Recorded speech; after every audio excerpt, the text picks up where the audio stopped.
Hello, welcome to Pressure Injuries in Long-Term Care, a presentation for healthcare aides and nurses. My name is Stephanie Lamoureux, and I'm the Regional Skin Integrity and Wound Care Coordinator for the IERHA. Today we will be talking about the causes of pressure injuries, how to prevent pressure injuries, how to stage and treat pressure injuries that do occur, and briefly go over some of the skincare products we use in our region. A lot of this will be review for most of you. Pressure injury causes. So pressure is a force pushing straight down, such as laying down or sitting in one position for too long. Friction is when skin slides across a surface, like a rug burn. Shear is when the skin stays in one place, but all of the tissues slide around inside the skin, causing lots of tension on the connective tissues. This happens when the head of the bed is raised too high, or if someone slides down in their wheelchair. Other contributing factors include medical conditions such as diabetes, dementia, COPD, and many others. Medications, medical devices such as catheters, oxygen tubing, G-tubes, even glasses. We have found pressure injuries on noses and behind ears from glasses that are fitted improperly. Moisture, circulation, and nutrition can all contribute to developing pressure injuries. So the short answer is that there are lots of causes of pressure injuries. Pressure injuries are most commonly found on the coccyx or the sacrum, over the sitting bones or the ischial tuberosities, and the heels. They can also be found on ankles and toes, on the nose and ears from poorly fitted glasses or oxygen tubing, and on the spine. Full body skin assessments are the key to discovering problems early. So you can see how people end up with pressure injuries in a variety of places from being in different positions. No matter how someone is positioned, there's always the risk for a pressure injury if they don't offload the pressure.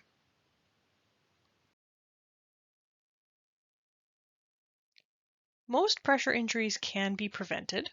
The Braden scale, which we use in our region, identifies the patient or resident risk level for developing a pressure injury. Recommended interventions are listed on the back of the form if your forms are printed double-sided. If they are not, you can download the form on Document Central and print double-sided copies. The Braden is a validated tool, so you can be confident in using the results of this tool to make an effective care plan. The key, of course, is for the whole team to actually follow the care plan after it has been developed. Pressure injury prevention. Offloading is absolutely the key to both preventing and treating pressure injuries. With no pressure, there is no pressure injury. When floating the heels, make sure the heels are floated, not just sunk into the pillow. The pillow should be lengthwise so that the knee is not overextended. The head of the bed should be kept at less than 30 degrees whenever possible, not while someone's eating, obviously. And the knee gap should be engaged to prevent sliding. And always use a slider when moving someone in bed, not just using the bed sheet. This is better for the resident as well as for your back.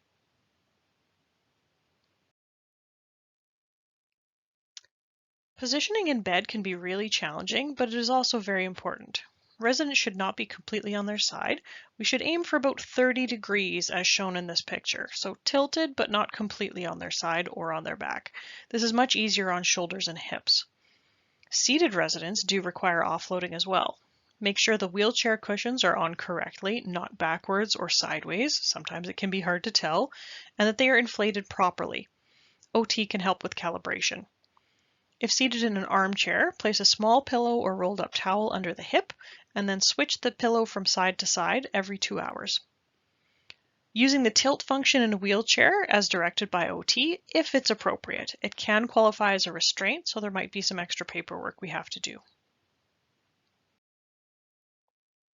Pressure injuries and incontinence.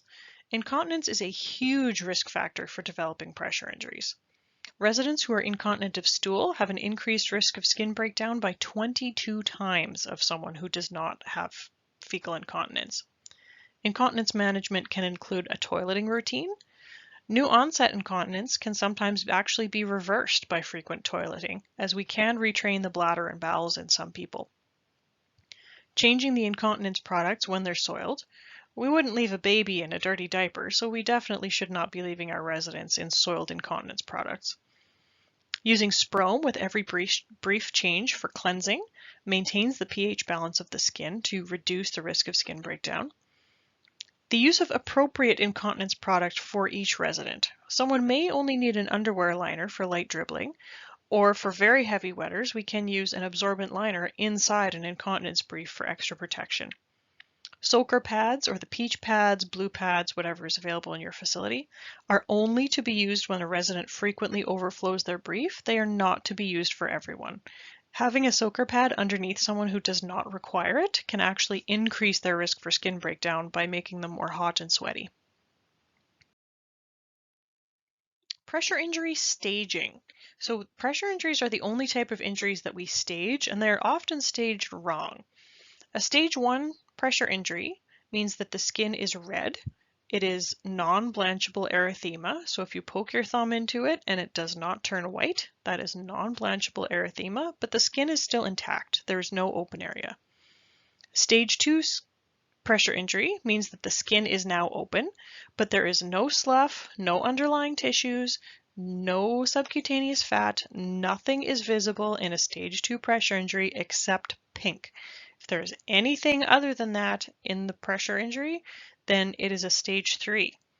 So a stage 3 pressure injury means that we do still have an open wound, but now we have slough or fat visible in the wound. And this is the point where we start having to fill out critical incident reports as a potential critical incident. Stage 4 means that now we have tendon, muscle, or bone exposed, and these injuries do not have to be deep.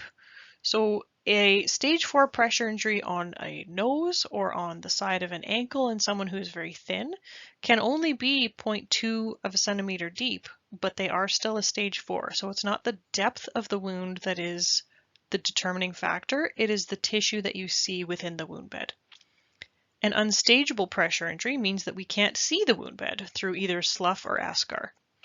And a deep tissue injury often occurs after a fall. This is deep purple skin. It kind of looks like a bruise, but kind of not, and these often open into a severe wound.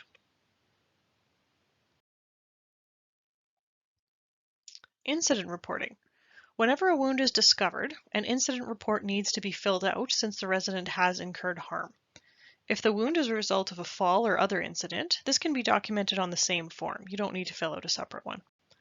If pressure injury is stage 3, 4, or unstageable, it must be documented as a potential CI per Manitoba legislation. It is the law. Goal of CI reporting is not to place blame, but to problem solve and prevent the same situation from happening again to somebody else. This is how we get better stuff. Things like more air mattresses, new beds, better staffing ratios, more sliders, all the good stuff that we need to do our jobs effectively.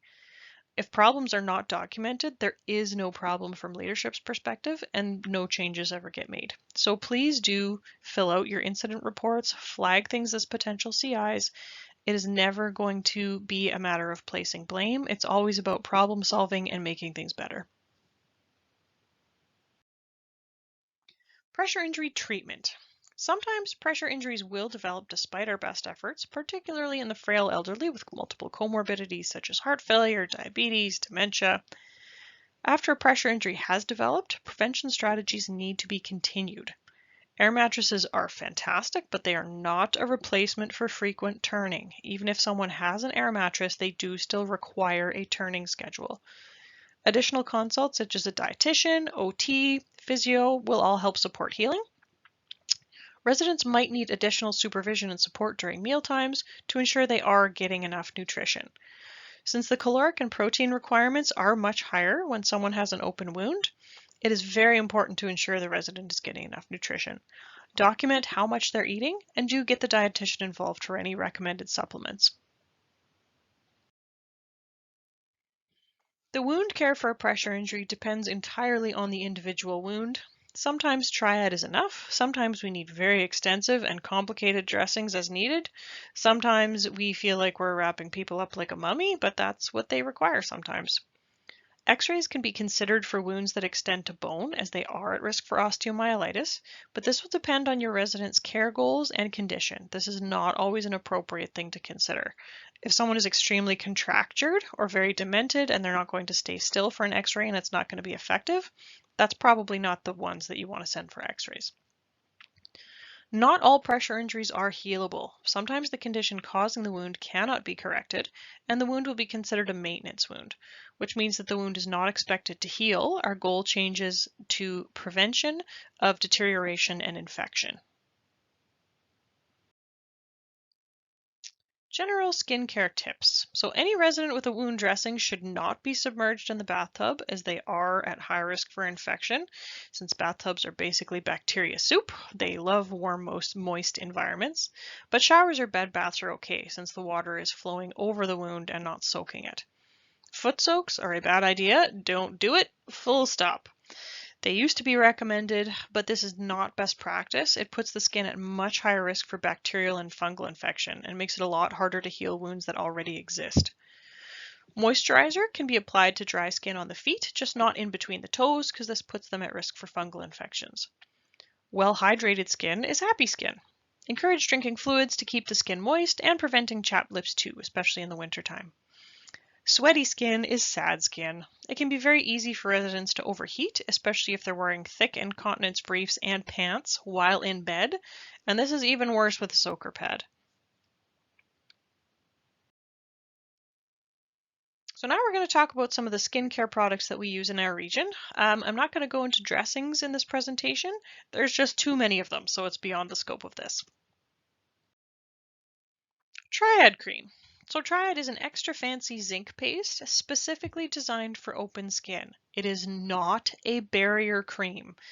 Sometimes physicians will write for zinc barrier cream. They do not mean this. This is a different product. It is designed to stick to skin. It is not designed to be scrub off. Gently wipe with Sprome to cleanse and apply more over top. There will be some residue left on the skin, and that's okay. It's designed to stick to it. It can be left open to air or put a dressing over top. It does absorb a small amount of exudate, and it does debride, albeit very slowly. The company says that this product lasts for up to 5 days, but daily application is a lot more likely for most people. Sprome Cleanser. So this is our pH balanced skin cleanser, especially good for people with incontinence, as it does restore that pH balance of the skin that gets thrown out of whack with the incontinence. It's supposed to be sprayed on a washcloth and then wash the skin with the washcloth. If someone does have feces stuck to the skin, it can be sprayed directly on the feces and left to sit for a minute before wiping it away. It does not need to be rinsed off, but it is recommended if you're able. If someone is swinging at you and they have very little tolerance, I mean, you don't have to, but if you can, it's better to be rinsed off. And this is designed for use with every incontinence episode. Criticade is our silicone barrier cream. It protects the skin from urine and feces. Apply a thin layer. We should still be able to see the skin through the cream. We don't need to glob it on really thick. Just a thin layer suffices. It can be applied over excoriated skin, so the skin that's very slightly broken open, very shallow little pits, it can be applied over those.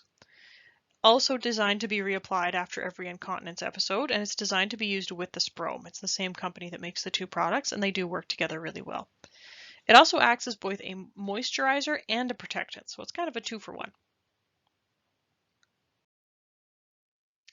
Interdry is our moisture wicking fabric. It does have a little bit of silver in it to help reduce bacteria. It cannot be placed directly against open wounds.